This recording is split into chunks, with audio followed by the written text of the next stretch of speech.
سکون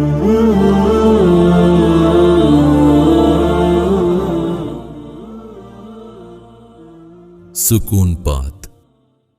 دیکھو دجال آئے گا، ہمارا ایمان ہے. باقی میرا مشورہ یہ ہے کہ اس زمانے میں آپ دجال پہ کتابیں نہ پڑھیں. وہ علماء نے لکھی ہے، برحق علماء ہیں، ان کی بات ہے، لیکن وہ لوگوں کی مینٹالٹی سے اوپر کی چیزیں ہیں. میں نے کوئی ایک بندہ نہیں دیکھا جس نے دجال پہ کتاب پڑھی اور کھسکا نہ ہو. وہ ایک شخص ہوتا نا جس نے دجال پہ کتابیں پڑھی بھی ہوتی اور وہ نارمل ہوتا. وہ کتابیں صحیح ہیں، میں کتابوں کو غلط نہیں قرار دے رہا، لیکن کچھ چیزیں ایسی ہوتی ہیں جب پبلک میں جاتی ہیں تو کچھ اور بن جاتی ہیں. وہ عوام کے لیول سے اوپر کی چیزیں ہو جاتی ہیں، پھر عوام کا دماغ خود بخود آگے چلنے لگتا ہے. ان کو پھر یہ لائٹ جو تیز ہے کہ دجال کا تو نہیں ہے، یہ لائٹ جو تیز ہے، یہ بھی کیمرہ بھی کیا ہے، یہ دجال. اور پھر بالآخر اپنی بیوی کو بھی دجال سمجھنا شروع کر دیتے ہیں. یعنی جو میری شادی ہوئی ہے نا اس عورت سے، یہ بھی دجالی قوتوں نے کرائی ہے میری یہاں شادی، اور دجالی قوتیں جو دوسری شادی میں رکاوٹ ڈال رہی ہیں. آپ اس کو مذاق سمجھ رہے ہو؟ میں نے بہت لوگ کھسکتے ہوئے دیکھے ہیں جو دجال پر کتابیں پڑھتے ہیں. تو اس لیے میں تو اب منع کرنے لگا ہوں. بھائی ہمارا ایمان ہے، یقین ہے دجال آئے گا، اس میں دو رائے نہیں ہو سکتی، اور وہ فتنہ بن کے آئے گا، حضرت عیسیٰ ابن مریم کے ہاتھوں قتل ہوگا. بس فی الحال اتنا کافی ہے. کب آئے گا، کہاں آئے گا، چھوڑ دو، اس بحث میں مت پڑو. سمجھ رہے ہو؟ اس بحث میں ایک صاحب نے مجھے کہا میں نے پتہ نہیں 20 GB میں ڈیٹا تیار کیا دجال پہ. میں نے کہا دجال پہ اتنا لمبا ڈیٹا بن ہی نہیں سکتا، جتنا حدیثوں میں آتا ہے وہ چند MB میں بھی مشکل سے آئے گا. تو میں نے کہا مجھے تو یہ دجالی کام لگ رہا ہے کہ آپ نے 20 GB کا ڈیٹا تیار کر لیا، یہ دجال نے کروایا ہوگا آپ سے، یہ نارمل آدمی یہ کام نہیں کر سکتا. تو میں نے کہا تمہاری جو فیلڈ ہے، وہ ریٹائر تھے آرمی کے، کوئی آفیسر تھے جاننے والے. میں نے کہا جو کام ہے وہ کرو یار، جو تم کیا دجال میں کتابیں لکھنا شروع کر دی. تو میں نے کہا وہ نہیں، کسی کو کوئی بھی نہیں پڑھے گا وہ، اور اگر پڑھ بھی لیا تو وہ پاگل ہو جائے گا وہ پڑھ کے. تو اس لیے میرا مشورہ یہ ہے، کچھ چیزیں ایسا نہ ہو کسی علماء کو مجھ پہ اعتراض ہو کہ دجال کے بارے میں آپ لوگوں کو پڑھنے سے منع کر رہے ہیں. دیکھو جو عوام میں کی مزاج کو جانتا ہے، اور دیکھ چکا ہوں نا کتنے لوگ پاگل ہو چکے ہیں نا، عملی طور پر دیکھ چکا ہوں میں. حضرت مولانا اشرف علی تھانوی رحمہ اللہ تعالیٰ کو ہم اپنا پیر و مرشد مانتے ہیں، اپنا بزرگ مانتے ہیں، ان کا دفاع بھی کرتے ہیں.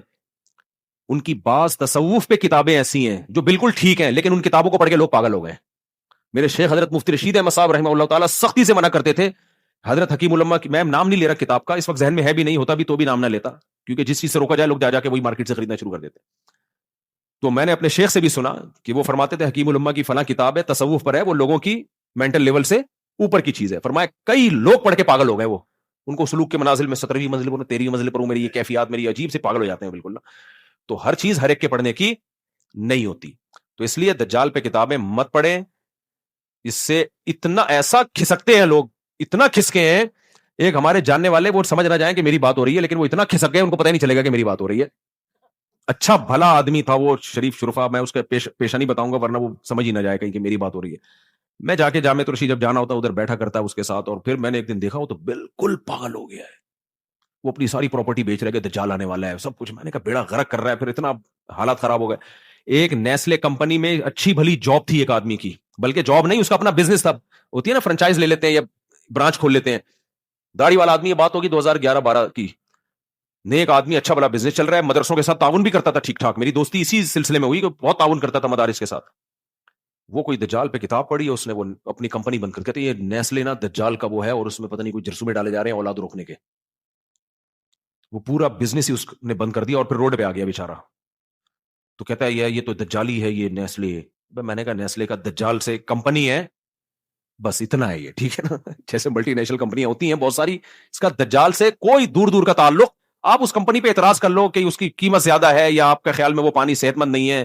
جیسے جتنے بھی یہ پانی آ رہے ہیں آج کل منرل زیرو کر دیتے ہیں، پھر اس میں آرٹیفیشل، اس طرح کے میڈیکلی اعتراضات کسی ڈاکٹر سے بھی، وہ بھی ویلڈ ڈاکٹر سے. ہوائی فائرنگ مت کرو. کوئی ایسا اعتراض بنتا ہے تو کرو، نہیں بنتا تو نہیں کرو. ایسے تو بہت ساری کمپنیوں پہ ہوں گے. اور اگر مان لیا جائے کہ وہ پانی صحت کے لیے نقصان دہ ہے، تو یہ جو نلکے کا گورنمنٹ پانی دے رہی ہے، یہ کیا فرشتوں کی طرف سے سپلائی ہو رہی ہے؟ مجھے تو یہ دجالی لگ رہا ہے. کتے جو نہا رہے ہیں نا، جو پانی ہمارے پاس آتا ہے اس میں کتے نہا رہے ہوتے تو بھی کوئی غسل جنابت کر رہے ہیں. اس میں عام سمپل نہانا ہوتا ہے، اعتراض نہیں ہوتا. کتے اور بلے اس میں غسل جنابت کر رہے ہیں. وہ پانی خیر فلٹر ہو کے آتا ہے، ایسے ڈائریکٹ نہیں آ جاتا. تو وہ اتنا بےچارے، وہ پوری اس نے کمپنی بند کر دی ہے. کوئی اپنے جو فرنچائز تھی یا کوئی جو اس کے پاس جو اس نے برانچ کھولی ہوئی تھی، وہی اڑا دی اس نے کہ یہ سب دجالی ہے. تو فارمی چکن میں دجال نظر آتا ہے ان کو. کچھ اچھا خواتین زیادہ پاگل ہوئی ہیں یہ کتابیں پڑھ کے. تو اس لیے چھوڑ دو, نارمل لائف گزارو انسان کے بچوں کی طرح سیدھا سیدھا. اس لیے دجال آئے گا, بس جب آئے گا آ جائے گا. دجال سے بچنے کے لیے ہمارے نبی نے ہمیں بتایا, اس کے فتنے سے بچنے کے لیے سورہ کہف کی تلاوت کر لیا کرو جمعے کے دن, وہ کرنے کا کام ہے, وہ کر لیا کرو, اچھی بات ہے. جمعرات کو بھی کر سکتے ہو جیسے جمعے کی رات, بس اتنا جو ہمیں زیادہ نہیں اس میں آگے جاؤ.